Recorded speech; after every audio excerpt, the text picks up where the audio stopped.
신앙 고백 드리겠습니다. 전능하사 천지를 만드신 하나님 아버지를 내가 믿사오며 그 외아들 우리 주 예수 그리스도를 믿사오니 이는 성령으로 잉태하사 동정녀 마리아에게 나시고 본디오 빌라도에게 고난을 받으사 십자가에 못 박혀 죽으시고 장사한 지 사흘 만에 죽은 자 가운데서 다시 살아나시며 하늘에 오르사 전능하신 하나님 우편에 앉아 계시다가 저리로서 산 자와 죽은 자를 심판하러 오시리라. 성령을 믿사오며 거룩한 공회와 성도가 서로 교통하는 것과 죄를 사하여 주시는 것과 몸이 다시 사는 것과 영원히 사는 것을 믿사옵나이다. 아멘. 네, 찬송가 388장 찬송 들으시겠습니다.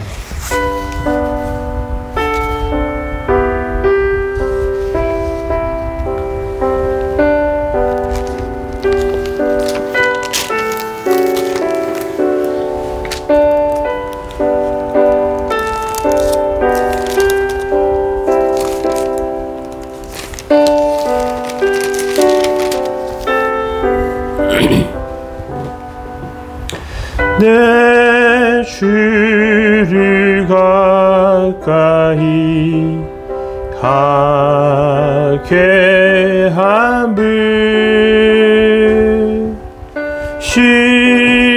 십자가 짐 같은 고생이나 내 인생 소원을 늘 찬송하면서 주께 더 나아가기 원합니다.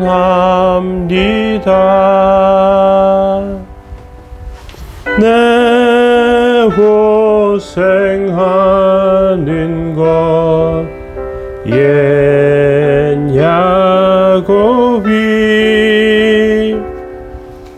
돌베개 베고 잠 갔습니다. 금에도 소원이 늘 찬송하면서 주께 더 나아가기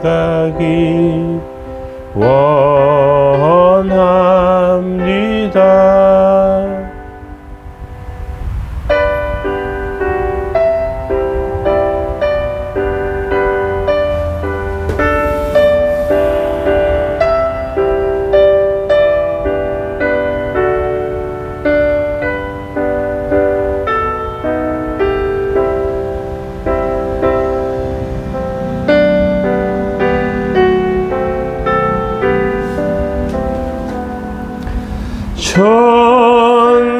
천성에 가는 길 험하여도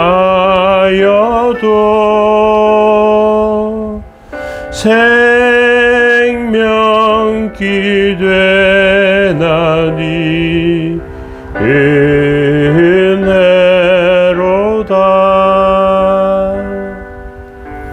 천사 날 부르니 늘 찬송하면서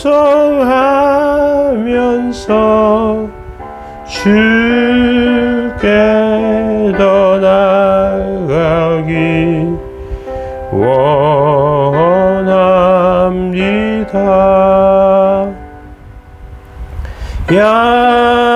야곱이 잠 깨어 일어난 후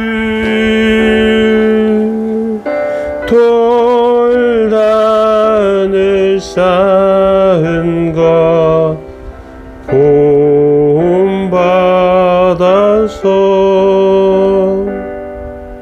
숨질 때 되도록 늘 찬송하면서 주께 더 나가기 원합니다.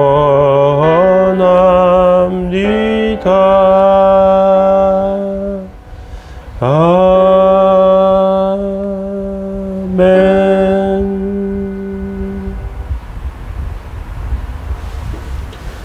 네, 함께 보실 말씀은 요한계시록 3장 14절부터 22절까지 말씀 보시겠습니다.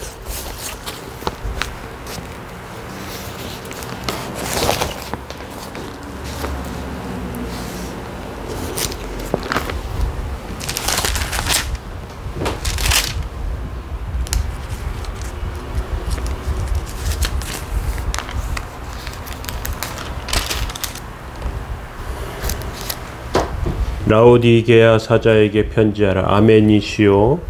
충성되고 참된 증인이시오. 하나님의 창조의 근본이신 이가 이르시되 내가 내 행위를 아노니 내가 차지도 아니하고 뜨겁지도 아니하도다. 내가 차든지 뜨겁든지 하기를 원하노라. 내가 이같이 미지근하여 뜨겁지도 아니하고 차지도 아니하니 내 입에서 너를 토하여 버리리라. 내가 말하기를 나는 부자라 부요하여 부족한 것이 없다 하나 내 곤고한 것과 가련한 것과 가난한 것과 눈먼 것과 벌거벗은 것을 알지 못하는도다. 내가 너를 권하노니 내게서 불로 연단할 금을 사서 부요하게 하고 흰옷을 사서 입어 벌거벗은 수치를 보이지 않게 하고 안약을 사서 눈에 발라 보게 하라. 무릇 내가 사랑하는 자를 책망하여 징계하노니 그러므로 내가 열심을 내라. 회개하라. 볼지어다 내가 문 밖에 서서 두드리노니 누구든지 내 음성을 듣고 문을 열면 내가 그에게로 들어가 그로 더불어 먹고 그는 나와 더불어 먹으리라. 이기는 그에게는 내가 보좌에 앉게 하리니 내 보좌에 앉게 하여 주기를 내가 이기고 아버지 보좌에서 함께 앉은 것과 같이 하리라. 귀 있는 자는 성령이 교회들에게 하시는 말씀을 들을지어다. 아멘. 예, 오늘은 소아시아 7교회 편지 중에서 제일 마지막 라오디게아 교회 편지의 내용입니다. 미지근한 교회에 대해서 살펴보기로 원합니다. 라오디게아 교회는 소아시아 교회 중에서 마지막 교회로 그 도시는 부요하고 교인들도 부요하고 부족한 것이 없는 그런 교회였지만 영적으로 빈곤하여 눈병이 걸려서 앞을 제대로 보지 못하는 사람과 같았습니다. 라오디게아는 빌라델피아에서 남동쪽에 있지만 에베소 동쪽에 위치했고 교통의 요지였습니다. 도로가 발달해 있었고 양털로 만든 옷감의 유명한 양모 산업이 발달한 곳이었습니다. 라오디게아는 의학이 발달했고 안약으로 유명했습니다. 라오디게아는 육신의 눈병은 약으로 고칠 수 있었지만 영적인 눈병은 고치지 못했습니다. 그리고 히에라폴리스에서 내려오는 온천수는 그 내려오면서 유황에 의해서 하얀 눈이 내린 것처럼 계곡을 희게 만들었습니다. 그런데 그 온천수는 찬물과 섞이면서 라오디게아에 오면 차지도 덥지도 않은 미지근한 상태였습니다. 이러한 라오디게아를 보면서 예수님께서는 미지근한 교회에 대해서 경고해 주고 계십니다. 소아시아 7교회들 중에서 라오디게아 교회는 특별히 사대교회와 더불어서 칭찬이 하나도 없고 책망만 있는 교회였습니다. 일본에 가면 온천이 화산이 많이 있습니다. 그래서 어디든지 온천이 굉장히 많은데요. 실외 노천탕도 있는데 그 실외 노천탕은 바깥 공기는 차갑고 온천은 뜨겁기 때문에 들어가면 몸이 점점 뜨거워집니다. 그러면 몸이 그 바깥에 나와서 땀을 식히면 추워지면 다시 또 온천으로 들어갑니다. 몸을 뜨겁게 하고 또 차갑게 하고 하면서 그 기분도 좋고 피가 잘 돌고 건강에 좋아지죠. 그래서 온천을 좋아합니다. 그런데 그럴 일은 없겠지만 온천물이 미지근하다면 사람들은 항의를 하면서 그 차가운 미지근한 온천물에 들어가기를 주저할 것입니다. 온천은 따뜻해야 하기 때문에 그렇습니다.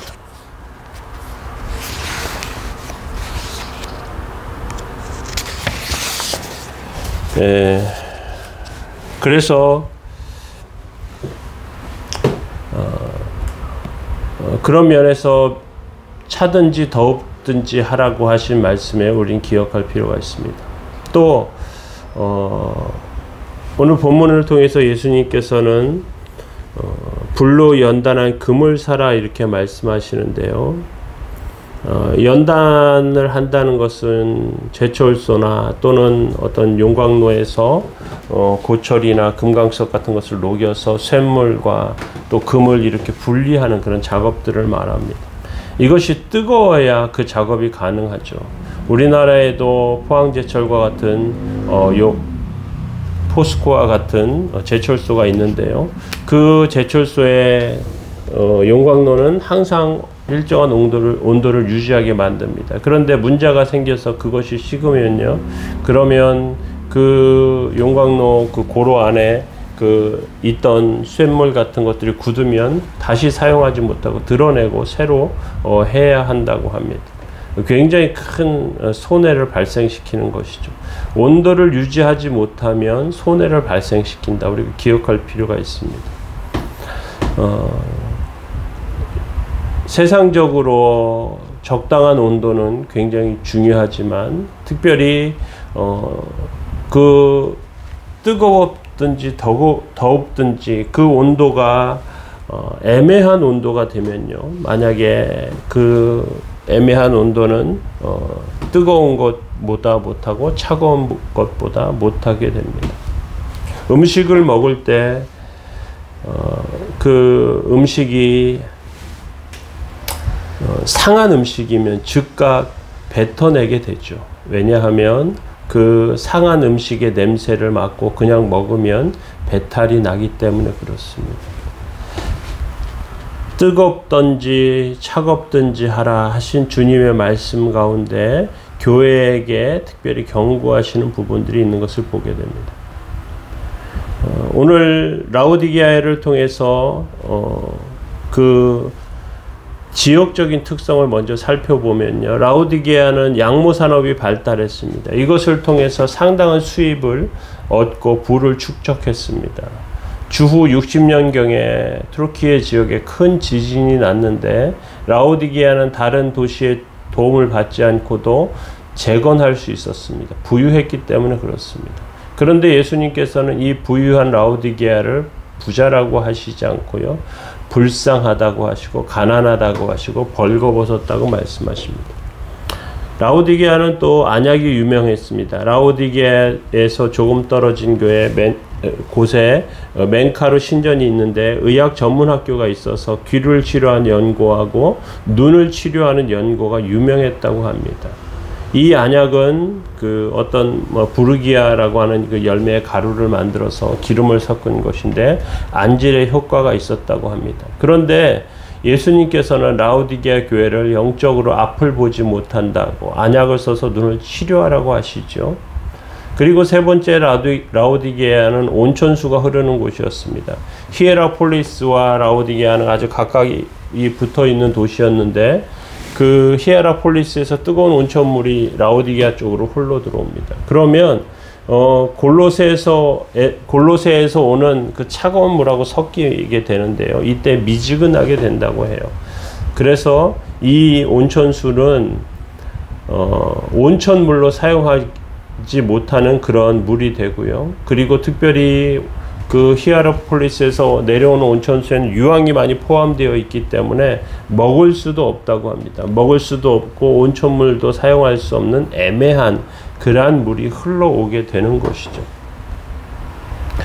라오디게아는 예수님께서 이것을 보시면서 교회가 차지도 않고 덥지도 않기 때문에 입에서 뱉어버리시겠다고 하시죠. 예수님께서 이렇게 하시면서 아멘, 그 본문을 통해서 세 가지를 살펴보기를 원하는데요. 하나는 아멘이신, 예수님이 어떤 분이시냐, 아멘이신 예수님이시다. 그 의미가 무엇인지 살펴보고요. 두 번째는 라오디게아의 교회가 그 미지근하다, 라오디게아 교회의 온도에 대해서 살펴보고요. 세 번째는 그러한 라오디게아 교회가 살 수 있는 방법을 예수님께서 말씀하십니다. 그래서 14절부터 살펴보면요. 14절에 라오디게아 교회의 사자에게 편지하라. 아멘이시오, 충성되고 참된 증인이시오, 하나님의 창조의 근본이시가 이르시되, 이렇게 되어 있습니다. 여기서 주님은 자신을 아멘이고 충성되고 참된 증인이라고 말씀하시는데요. 아멘이라는 말은 참으로 진실하다, 그대로 되기를 믿는다, 그런 의미가 있어요. 참으로 진실하다, 그것에 대한 의미가 그렇다는 거죠. 우리가 말씀이나 찬송 뒤에 아멘 하는 것은 그 말씀이 진실하다는 것을 믿는다, 그런 의미가 들어있다는 것이죠.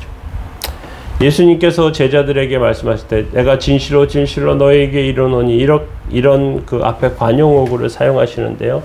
진실로 진실로 하는 말이 아멘 아멘 하는 의미와 같습니다.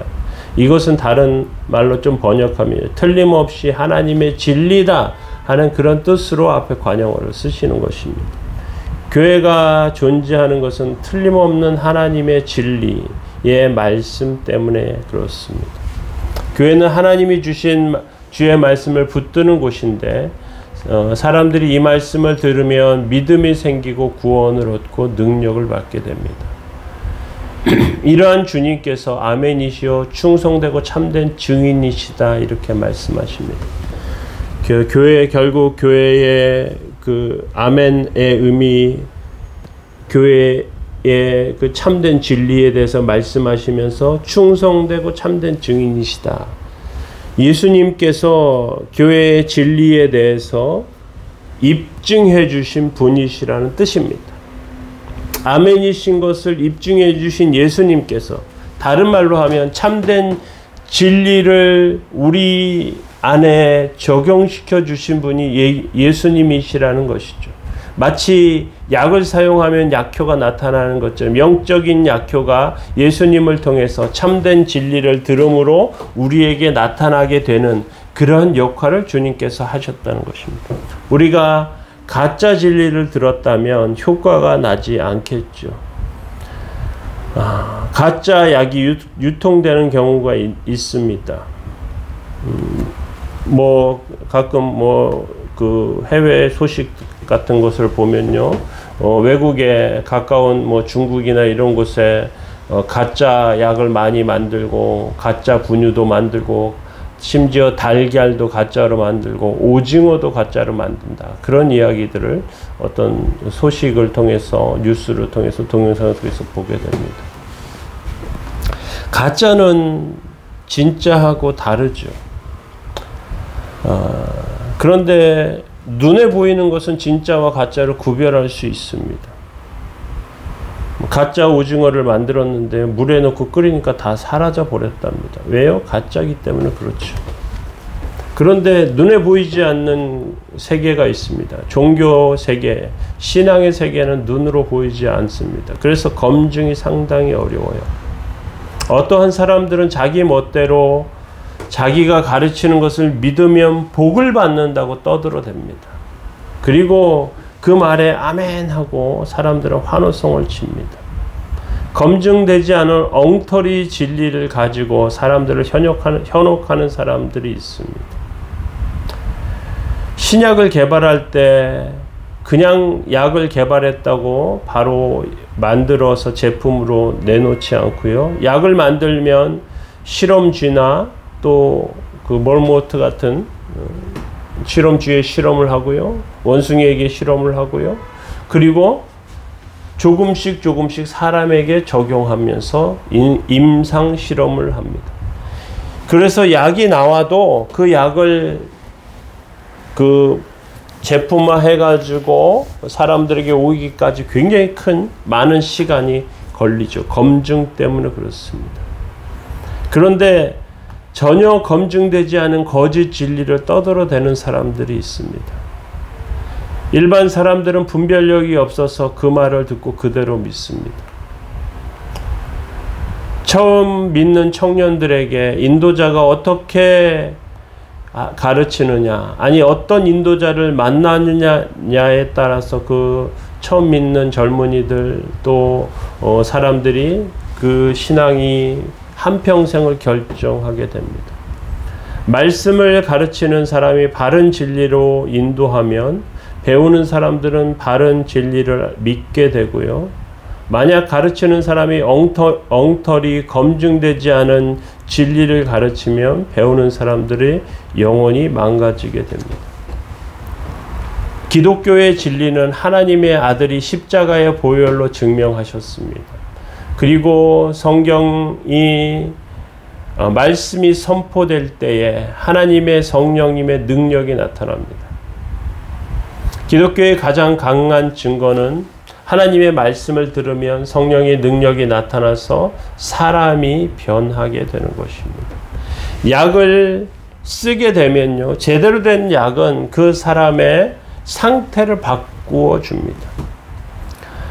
바른 진리의 말씀을 우리가 들으면 인생과 삶이 바뀌고 변화되는 것입니다. 많은 사람들 그런 이야기를 합니다. 사람은 잘 변하지 않아. 맞습니다. 사람은 잘 변하지 않습니다. 그런데 사람이 변합니다. 이유가 무엇이겠습니까? 사람이 변한 이유는 제대로 된 약을 썼기 때문에 그렇습니다. 주님은 아멘이시오 충성된 증인이라고 나타내시면서 라오디게아 교회에게 말씀하시는 것은 지금 라오디게아 교회가 진리의 능력을 잃어버린 교회이기 때문에 그래요. 겉으로는 진리를 붙드는 것 같지만 세상적인 성공이나 자랑을 붙듭니다. 라오디게아의 교인들은 진리로 포장된 인간의 사상을 믿고 있습니다. 뭔지 모르고 진리로 알고 따라갑니다. 뭔지 모르고 상한 음식을 먹고 배탈이 나는 것처럼 뭔지 모르고 거짓 진리를 따라가다가 탈이 나게 됩니다. 엉터리 신앙은 엉터리 삶을 만들어냅니다. 본문에서 예수님은 하나님의 창조의 근본이신이라고 본인을 설명하십니다. 온 세상을 창조하실 때 그 근본으로 계셨다는 뜻이에요. 이것은 하나님께서 예수님을 창조하시고 그 다음에 다른 피조물을 창조하셨다는 의미나 뜻이 아니에요. 이 말씀은 하나님의 창조의 근본이시라는 것은 모든 피조물의 으뜸이 되는 위치로 예수님께서 계셨다는 뜻입니다. 그래서 모든 피조물은 그리스도를 중심으로 모셔야 진정한 가치가 드러나게 돼요. 오케스트라를 지휘하는 지휘자가 그 중심에 서서 지휘를 하고 그 단원들은 그 지휘에 맞춰서 악기를 연주하면 아름다운 음악이 되는데요. 지휘를 따르지 않고 지멋대로 하면요, 아무리 훌륭한 음악을 연주해도요, 그 합쳐진 음악은 소음에 불과하게 됩니다. 우리가 하나님의 말씀을 믿으면 하나님께서 우리의 삶의 문제를 해결하시고요, 책임지시고 인도해 주십니다. 그리고 그 말씀은 우리의 삶을 아름답게 하지요. 라오디게아 교회의 중심에는 하나님의 말씀이 없었습니다. 라오디게아 교회는 자연스럽게 사람 중심이 되었습니다. 사업이나 행사 중심이 되었습니다. 그래서 예수님께서는 라오디게아 교회 안에 계시지 못하고 밖에서 문을 두드리고 계십니다. 볼지어다 내가 문 밖에 서서 두드리노니 누구든지 내 음성을 듣고 문을 열면 내가 그에게로 들어가 그와 더불어 먹고 그는 나와 더불어 먹으리라.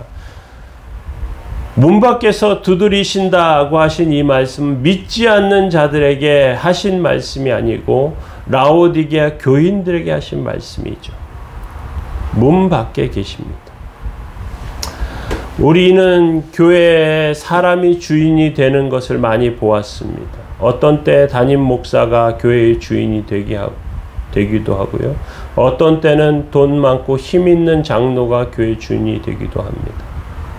교회의 주도권을 두고 목사님 편과 장로님 편으로 갈라져서 싸우는 경우도 보았습니다. 어떤 교회는 담임 목사가 교회를 자기 아들에게 물려줍니다. 그런데 이러한 것은 주님을 업수히 여기는, 무시하는, 교회를 찬탈하는 행동입니다. 이런 교회에 주님은 안에 계시지 않고 문 밖에 서서 두드리고 계십니다. 두 번째, 라오디게아 교회의 그 온도에 대해서 말씀합니다. 사람이 열이 나면 체온계로 온도를 잽니다. 너무 뜨겁지도 않아야 하고요. 너무 차갑지도 않아야 합니다. 적당한 온도가 좋아요. 그런데 교회에는 두 가지 체온이 있어요. 목마른 자들이 오면 차갑고 시원한 샘물을 주어야 합니다. 그래서 목마른 자가 그 샘물을 먹고 살아나게 되죠. 또 병든 사람이 오면 치료하는 온천물이 되어야 합니다. 뜨거워야 합니다. 말씀은 뜨겁고 성령의 역사도 뜨겁습니다. 그래서 교회의 체온은 뜨거워야 합니다. 라오디게아 교회는 뜨겁지도 않고 차갑지도 않습니다. 15절에 보니까 내가 네 행위를 아노니 내가 차지도 아니하고 뜨겁지도 아니하도다. 내가 차든지 뜨겁든지 하기를 원하노라. 예수님께서는 라오디게아 교회의 행위를 안다고 하십니다. 교회의 행동, 교회의 행위 중에 가장 중요한 것은 예배입니다. 라오디게아 교회는 하나님을 향한 행위, 예배가 전혀 뜨겁지 않았습니다. 라오디게아는 히에라폴리스에서 내려오는 뜨거운 온천물이 오는데 중간에서 다른 차가운 물과 섞여요. 그래서 식어버렸습니다. 이 물은 온천물로 유황을 성분을 많이 가지고 있어서 그 물이 내려오는 곳 주변을 하얗게 그렇게 색깔을 입혀버렸습니다. 그런데 유황 성분이 많아서 식용으로 쓰거나 농업용으로 쓸 수도 없고요. 그리고 미지근해서 치료용으로 사용할 수도 없는 그 물. 마치 예수님께서 비유로 맛을 잃은 소금을 이야기하시는데요. 소금은 생선과 육류를 썩지 않게 합니다. 그 맛이 있어야 되죠. 그런데 소금같이 생겼는데 짠맛이 없고 쓴맛이 나거나 그 기능을 잃어버리면 그건 버려질 뿐이죠. 예수님께서 라오디게아 교회에게 차든지 덥든지 하기를 차든지 뜨겁든지 하기를 원하노라 하신 말씀을 어떤 사람은 신앙생활 하려면 확실하게 하든지 믿으면 믿고 아예 그만두든지 그렇게 말하기도 합니다. 그런데 이것은 아주 주관적이고 어리석은 말이에요. 예수님 그런 식으로 말씀하시지 않습니다. 차고 뜨겁다는 것은 결국 같은 의미예요. 교회가 차가운 생명수를 가지고 있으면 목마른 자가 살아납니다. 말씀의 그 진리가 바로 전파되고 그 말씀의 그 진리를 받으면 인생과 삶이 살아나게 됩니다. 그런데 말씀이 또 뜨거운 그런 신앙의 열정과 모습을 통해서 그 교회가 생명력 있고 역사하는 교회가 될 수도 있습니다. 예수님께서 차든지 뜨겁든지 하라고 하신 말씀은 같은 말입니다. 말씀을 통해서 살아나고요. 뜨거운 눈물이 흐르고요. 기쁨의 감격으로 예배드리는 것. 하나님의 말씀은 우리에게 두 가지 온도로 다가옵니다. 시원한 생수로 다가오기도 합니다. 이 하나님의 말씀을 들으면 마음이 시원해집니다. 그동안 아프고 힘든 것들이 치료됩니다. 가슴을 누르고 있던 응어리들이 풀립니다. 또 한 가지 하나님의 말씀은 뜨거운 온도로 우리에게 다가옵니다. 힘을 내게 합니다. 시험을 이기게 하고 어려움과 싸우게 합니다. 그래서 이기게 만들죠. 그리스도인 마음속에 뜨거운 것과 시원한 것은 같이 들어있습니다. 말씀은 생명이 있기 때문에 그렇습니다. 그러므로 우리가 아무리 큰 어려움에 봉착해서 낙심해 있다고 해도 주님의 말씀을 들으면 뜨거워집니다. 은혜 받은 말씀은 차갑고 뜨겁습니다. 뜨겁다는 말은 기쁨이 끓어오는 것이고요. 차갑다는 말은 아주 잘 정리되고 냉정한 모습을 말합니다. 술 마시는 사람과 성령이 충만한 사람을 비유하는 그런 말씀이 있습니다. 그런데 그 차이가 분명합니다. 술 마시는 사람은 몸이 뜨거워지고요. 얼굴이 붉어지고 눈이 충혈됩니다. 그런데 문제가 머리가 혼탁해지고 판단이 둔해져서 실수를 저지르게 됩니다. 성령이 충만한 사람은 몸이 더워지는 것이 아니라 가슴이 뜨거워지고요. 기쁨이 충만해집니다. 그리고 머리는 맑아지고요. 그리고 섬세하고 정확하게 분별하고 처리합니다. 그래서 시원하게 됩니다. 그런 면에서 보면 라오디게아 교회는 말씀에 관심이 없는 교회입니다. 하나님의 말씀에 대한 반응을 잃어버렸습니다. 말씀의 가치를 모릅니다. 라오디게아 교회는 하나님의 말씀을 들은 지도 오래되었지만 자신들의 상태의 심각성을 깨닫지 못합니다. 누군가 와서 돈 버는 이야기를 하거나 우스꽝스러운 세상적인 이야기를 하면 손뼉을 치며 좋아합니다. 진리에 대해서는 관심이 없습니다. 세상에 취해 있기 때문에 그렇습니다. 풍요로운 세상과 세상이 주는 영광, 그리고 그러한 것들의 마음을 빼앗기죠. 오늘날 교인들 중에서 세상에 취한 사람이 있습니다. 정치에 관심이 많고 출세하고 돈 버는 것에 굉장히 민감합니다.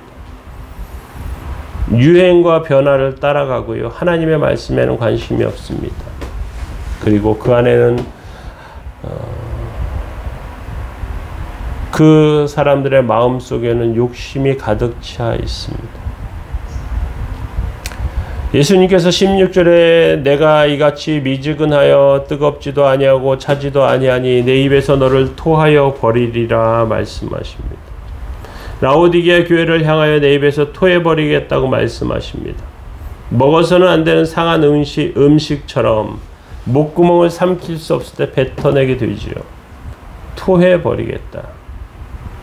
그것이 라오디게아 교회에게, 부유한 교회에게 하신 말씀이었습니다. 요즘 사람들은 편하게 믿습니다. 교회를 영화관이나 휴식처로 생각합니다. 그런데 교회는 죄인을 살리는 곳이고요. 하나님의 능력을 받는 곳입니다.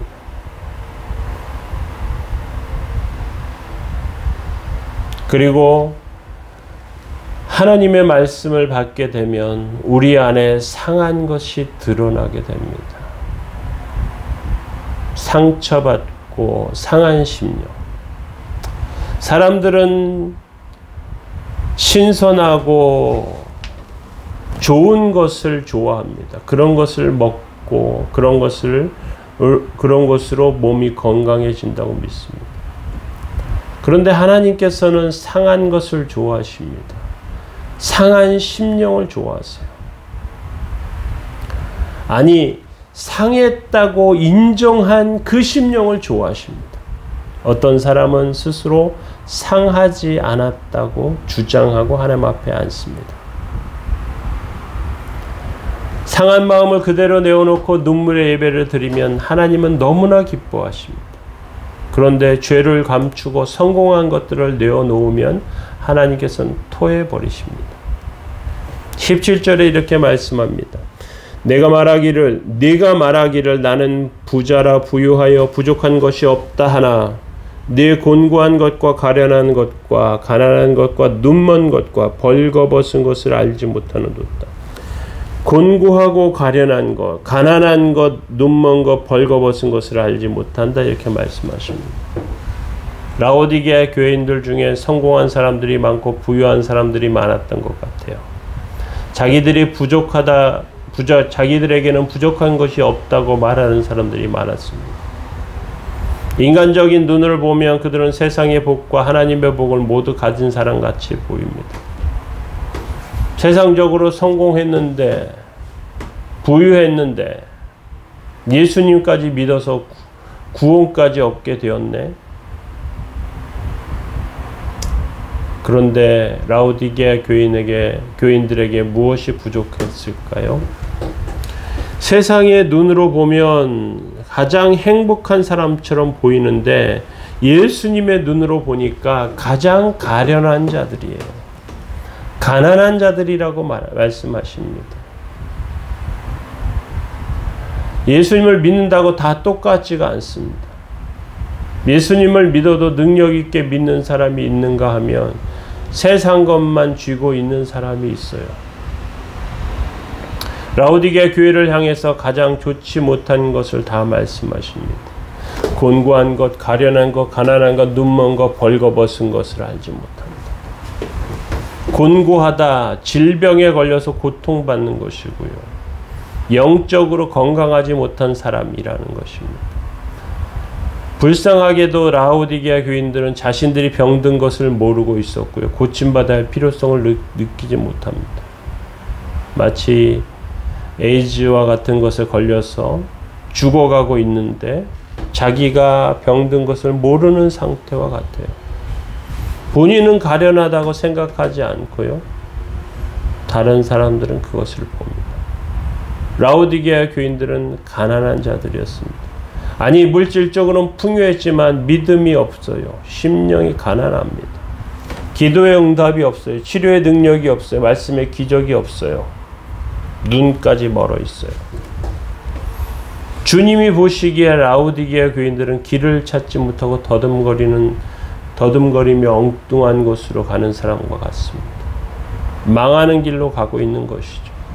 게다가 그들은 비참하게 벌거벗고 다니고 있어요. 예수님을 믿으면 예수님께서는 우리에게 의의 옷을 입혀주십니다. 그런데 예수님을 믿는다고 하면서 의의 옷을 입지 못한 사람들이 있습니다. 천국문에서 쫓겨날 처지인데도 스스로 잘 믿고 있다고 착각하고 있습니다. 세상에는 우연과 재수가 있지만 천국에는 그러한 것들이 통하지 않습니다. 라오디게아 교인들은 기본적인 믿음이 없으면서 세상에 빠져 있습니다. 그리고 본인이 가지고 있는 물질들의 그러한 것들의 가치를 두고 살아가고 있어요. 그것이 미지근한 상태라는 것입니다. 이제 라오디게아 교회는 어떻게 해야 할까요? 라오디게아 교회가 사는 길은 무엇일까요? 18절에 예수님께서는 이렇게 말씀하십니다. 내가 너를 권하노니 내게서 불로 연단한 금을 사서 부유하게 하고 흰옷을 사서 입어 벌거벗은 수치를 보이지 않게 하고 안약을 사서 눈에 발라 보게 하라. 불로 연단한 금을 사라고 하십니다. 금이 있으면 부자인데 왜 또 금을 사라고 하시죠? 금이 그냥 생기지 않습니다. 사금이나 금 원석을 캐어내면요, 그것을 도가니에 넣고 불로 연단을 합니다. 그러면 불순물들은 제거됩니다. 한 번, 두 번, 세 번, 네 번 계속하면서 불순물들이 제거되죠. 우리가 하나님 말씀 속에서 불로 연단하면, 연단을 통과하면 금이 됩니다. 보석이 됩니다. 그러면 하나님 앞에서 진정으로 부유하게 됩니다. 가치 있는 사람이 됩니다. 베드로전서 1장 17절에 보면요. 1장 7절에 보면 너희 믿음의 확실함은 불로 연단하여도 없어질 금보다 더 귀하여 예수 그리스도께서 나타나실 때에 칭찬과 영광과 존귀를 얻게 할 것이라 이렇게 말씀하십니다. 불로 연단하여도 없어질 금보다 더 귀하다. 고난을 통과한 믿음입니다. 우리의 믿음이 참된 믿음이 되려면 시련을 통과해서 순수성이 증명되어야 합니다. 고난을 통과하지 않는 믿음은 보증서가 없는 보석과 같습니다. 어떤 사람은 보석과 비슷하게 생긴 것을 보석으로 믿다가 보석상에게 가서 감정을 받았는데 가치가 없는 돌인 것을 가치가 없는 것인 줄 알고 실망하기도 합니다. 진짜 보석이라고 하는 그것이 확인이 되면 가치가 엄청나게 상승합니다. 하나님 앞에서 가치 있는 믿음은 시련을 통과한 믿음이에요. 연단한 금을 사서 부요하게 하라 하신 말씀은 믿음을 가지고 여러 가지 고난을 받으라는 것입니다. 세상적인 방법을 살기보다 믿음으로 고생하는 편을 택하라는 것입니다. 우리는 결국 하나님 복에 있어서 부자가 됩니다. 믿음으로 고난받는 것을 싫어하는 사람은 별 볼 일 없는 사람이 됩니다. 금으로 연단한 보석, 연단한 금을 사서 불로 연단한 금을 사서 부요하게 하라는 말씀은 우리는 연단을 통과해야 한다는 말씀입니다. 두 번째로 주님은 라오디게아 교회를 향하여 흰옷을 입어 벌거벗은 수치를 보지 않게 하라고 말씀하십니다. 복음은 믿음 안에서 우리에게 찾아오는 복음의 역사는 우리를 하나님 앞에서 의롭다고 하게 합니다. 의롭다함을 받는 그러한 삶으로 인도해 주십니다. 신앙에 있어서 중요한 것은 예수님을 잘 믿는 것이고요. 그리고 내가 하나님의 아들을 믿고 죄인을 고백하면서 인정받게 됩니다.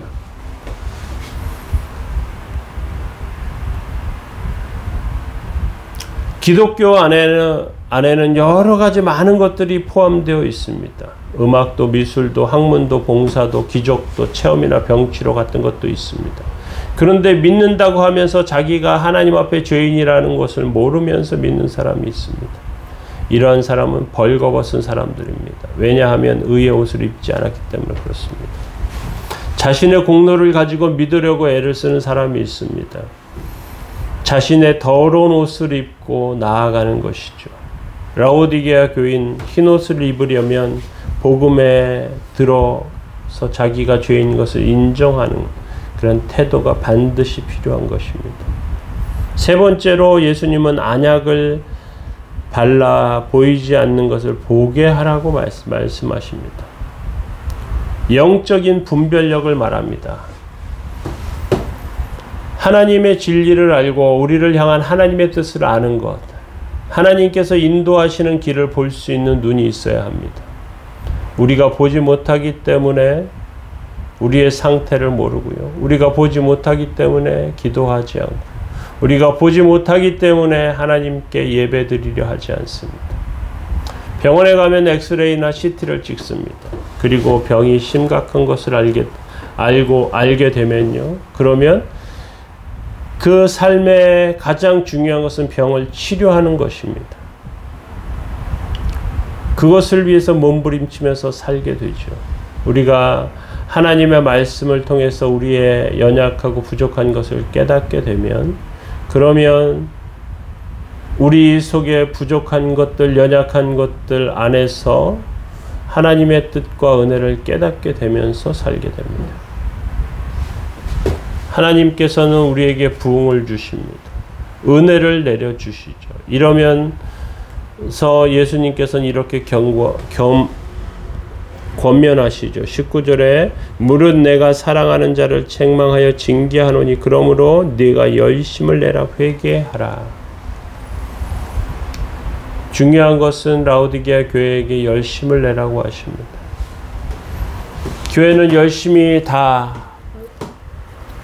라오디게아 교회는 열심히 다 죽어버린 교회였습니다. 차갑고 냉랭하고 하나님에 대한 사랑도 성도 간의 사랑도 식어버렸습니다.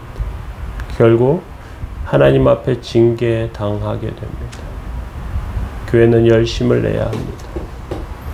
우리는 삶의 어려움이나 문제들 때문에 냉소주의에 빠진 사람들을 많이 보게 됩니다. 싸늘한 신앙은 사람들에게도 차갑게 되었죠. 이런 사람들의 마음이 삐뚤어져 있어요. 바로잡는 것이 굉장히 어렵습니다.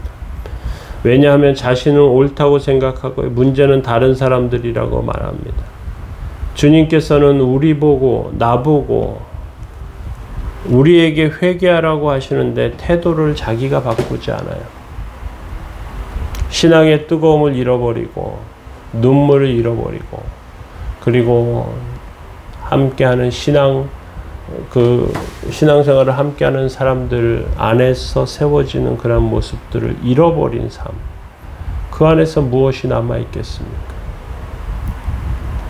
20절에 예수님은 볼지어다 내가 문 밖에 서서 두드리노니 누구든지 내 음성을 듣고 문을 열면 내가 그에게로 들어가 그와 더불어 먹고 그는 나와 더불어 먹으리라고 하십니다. 예수님께서 라오디게아 문 밖에 쫓겨나 계신다고 말씀하십니다. 라오디게아 교회가 지금 무슨 일을 하는지 알 수 없지만 그들은 주님은 문 밖으로 몰아내고 자기들끼리 무엇인가 열심히 하고 있는 것이죠.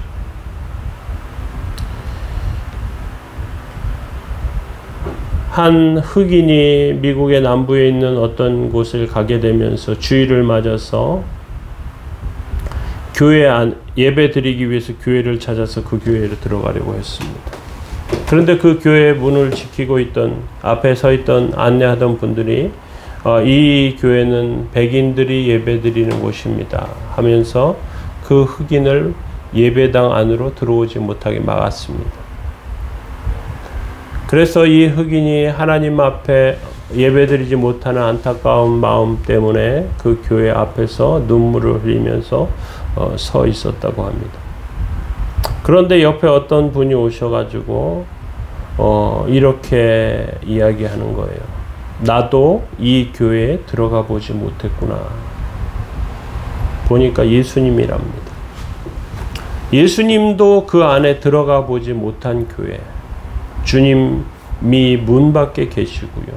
이렇게 말씀하십니다. 볼지어다 내가 문 밖에 서서 두드리노니 누구든지 내 음성을 듣고 문을 열면 내가 그에게로 들어가 그와 더불어 먹고 그는 나로 더불어 먹으리라. 주님은 누구든지 문을 열기만 하면 그에게로 들어가시겠다고 하십니다. 말씀을 듣고 영접하면 내 가정에 나의 삶 안에 주님께서 오셔서 구원을 해 주십니다. 그런데 라오디게아 교회는 세상을 사랑하여서 주님을 교회 밖으로 몰아내고 자기들만의 교제를 즐기고 있습니다. 주님께서 그들에게 두드리시면서 외치십니다. 예수님이 주인이 되지 못한 이유가 무엇인지 그들은 알지 못했습니다. 주님께서 주인이 되시지 못하게 하는 장애물들을 제거하고 주님을 교회의 주인으로 영접해야 합니다. 계속해서 문을 두드리고 계십니다. 주님께서 우리 문 밖에 서서 우리를 보고 계십니다.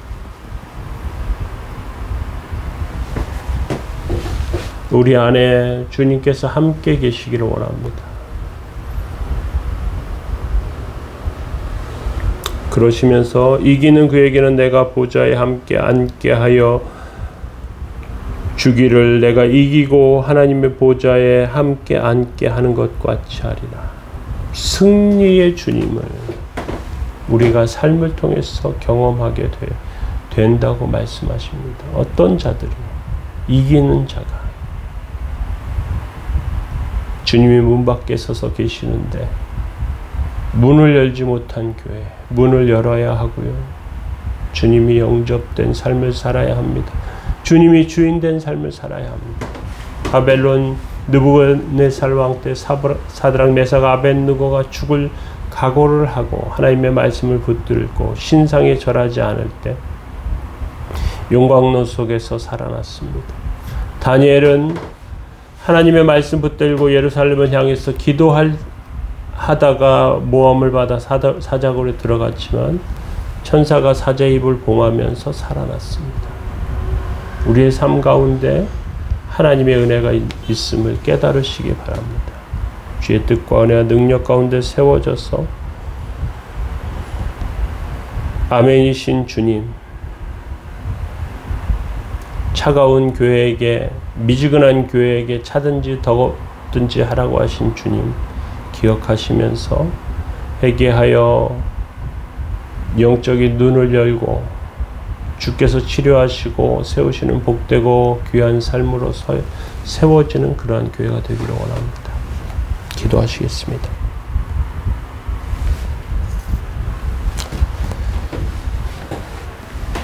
볼지어다 내가 문 밖에 서서 두드리노니 누구든지 내 음성을 듣고 문을 열면 내가 그에게로 들어가 그와 더불어 먹고 그는 나와 더불어 먹으리라. 거룩하신 하나님, 주께서 주시는 은혜와 복이 저희들의 삶에 넘치게 하시며 하나님 앞에 복되고 귀한 삶으로 세워지게 하옵소서.